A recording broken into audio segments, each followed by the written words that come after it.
sous le leadership de Sa Majesté le Roi, que Dieu l'assiste, durant les 2 dernières décennies, la coopération Sud-Sud a été un des piliers majeurs de la politique étrangère du Royaume du Maroc, avec une priorité pour l'Afrique.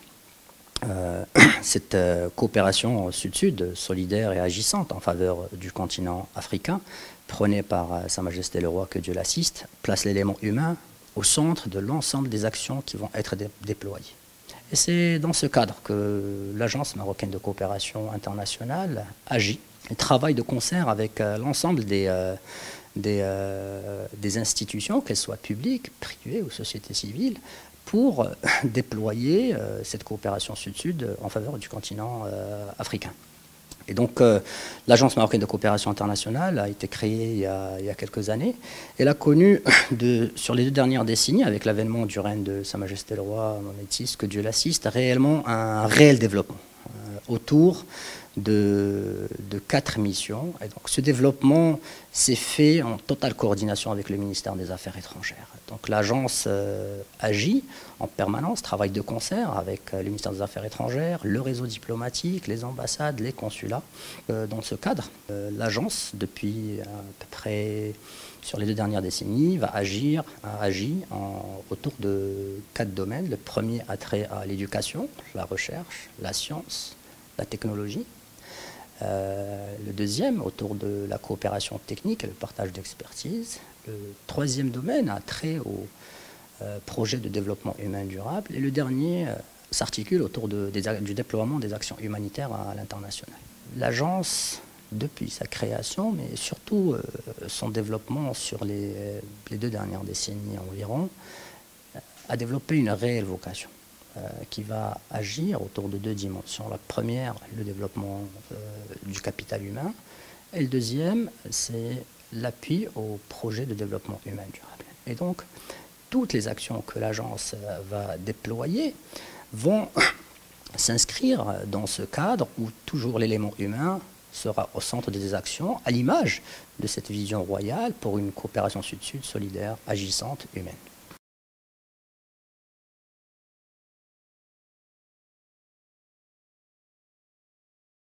Dans le domaine éducation, recherche, sciences et technologie, l'agence va être l'agence du Royaume du Maroc qui va être en charge de la gestion de l'ensemble des étudiants étrangers qui vont venir poursuivre leurs études supérieures au Royaume du Maroc à travers le canal de la coopération internationale. Et donc l'agence va agir autour d'un certain nombre de services, bien sûr, qui placent toujours cette fois l'étudiant au centre des priorités, à travers la place pédagogique. Donc c'est pour cette rentrée académique, nous allons accueillir entre les nouveaux arrivants et les étudiants qui poursuivaient déjà leurs études les années précédentes. Donc on va être à 12 000 étudiants. Et donc là, nous allons atteindre réellement un milestone très très important, puisque nous allons atteindre pour la première fois 10 000 étudiants africains en formation au Maroc pour cette rentrée académique. Le deuxième volet dans lequel l'agence intervient dans ce domaine-là a trait à la gestion du système du programme de bourse du Royaume du Maroc au profit de la coopération internationale et donc des étudiants que nous accueillons. Donc là aussi, nous allons avoir cette année autour de 9 000 étudiants boursiers, dont 8 000 seront africains. Les 8 000 boursiers africains sont issus de 44 pays.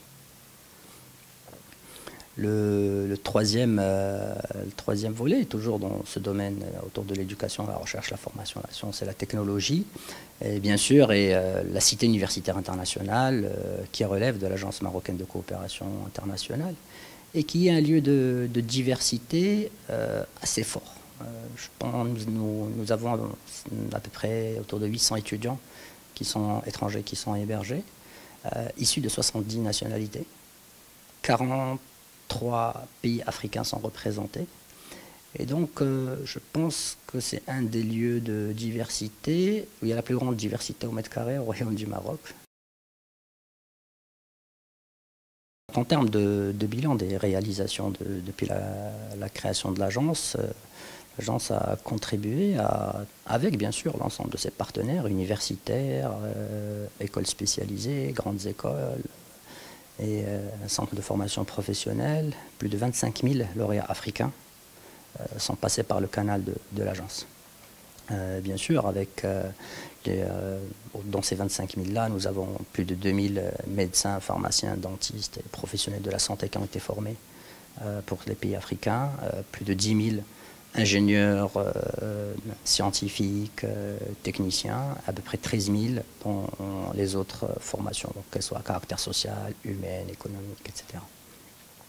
La part de la CEDEAO a été très très forte historiquement dans les lauréats du Royaume africain du Royaume du Maroc, puisque nous avons plus de 40% des étudiants africains issus des pays de la CEDEAO.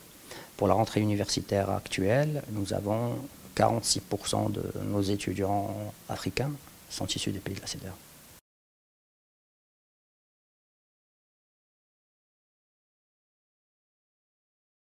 Donc, dans le cadre du domaine lié à la coopération technique et le partage d'expertise, l'agence va déployer toute une série de programmes, donc une dizaine de programmes de formation dans différents domaines, avec des partenaires institutionnels publics marocains. Et donc là, nous allons cibler des professionnels en activité. Donc historiquement, nous avons formé à peu près 5000 cadres du secteur public africain dans différents domaines. Eau, électricité, agriculture, pêche, infrastructure, routes, etc. Donc aujourd'hui, nous avons un catalogue de formation d'une dizaine de formations en diplomatie d'abord, avec l'Académie marocaine des études diplomatiques.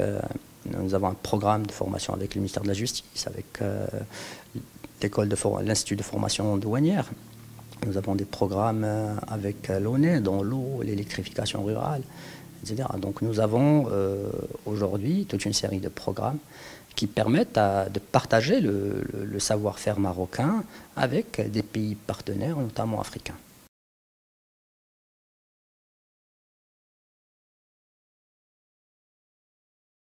Tout d'abord, le Maroc n'a pas attendu le retour à la famille institutionnelle de l'Union africaine pour se déployer en Afrique.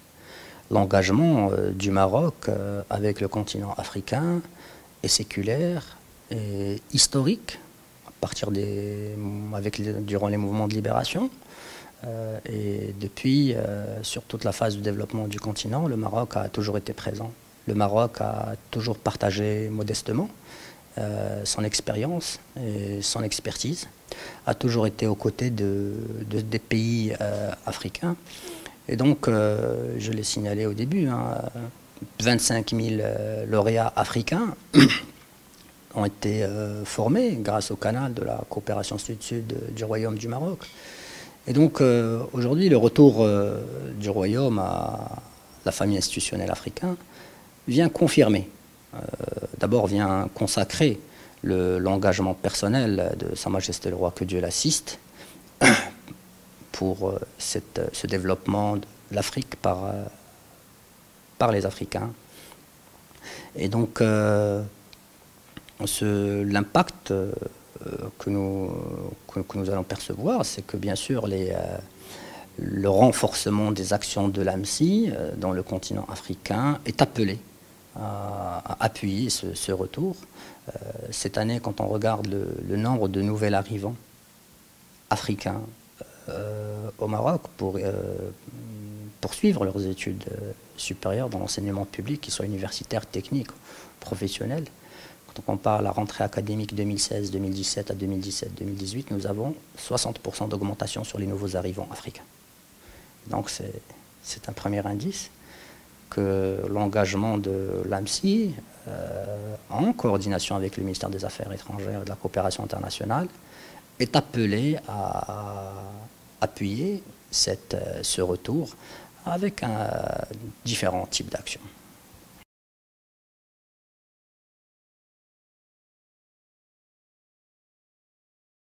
Le constat de la dernière Assemblée générale des Nations unies réellement vient saluer le leadership de l'action royale et de l'engagement personnel de Sa Majesté le Roi, en donnant une grande crédibilité à l'ensemble de ces actions qui sont déployées. Et donc, la deuxième conclusion qui est tirée, c'est que le Royaume du Maroc est aujourd'hui un partenaire très recherché, sollicité par plusieurs pays. Et ces pays ne se confinent pas à une région. Réellement, aujourd'hui, le Maroc est un partenaire recherché par des pays issus du monde entier, de l'ensemble des régions. Et le troisième point qu'on peut tirer comme bilan de cette Assemblée générale, c'est autour de l'ensemble des réunions qui ont été tenues, puisque réellement elles ont permis de dégager ou d'initier des nouveaux axes de coopération qui sont réellement innovants. Donc, pour l'AMSI, spécifiquement, l'intérêt qui a été manifesté par le Programme des Nations Unies pour le développement, de travailler avec l'AMSI pour déployer des actions en Afrique, et vient réellement confirmer ces trois conclusions qui se dégagent du bilan de cette Assemblée générale de l'ONU. Pour conclure, hein, je vais citer je vais faire appel au dernier discours de Sa Majesté le Roi, que Dieu l'assiste, à l'occasion du 64e anniversaire de la Révolution du Roi et du Peuple, où, début de citation, en ce qui nous concerne, l'Afrique représente l'avenir qui commence aujourd'hui.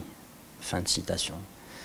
Et donc, pour nous, cette citation réellement est un appel fort, sincère, mais visionnaire.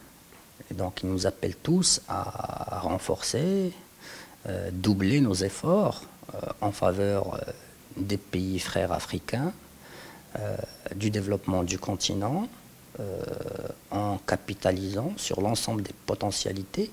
Bien sûr, je vais encore citer un autre discours de Sa Majesté le Roi, que Dieu l'assiste, à Abidjan en février 2014, dans la citation « L'Afrique doit faire confiance à l'Afrique ».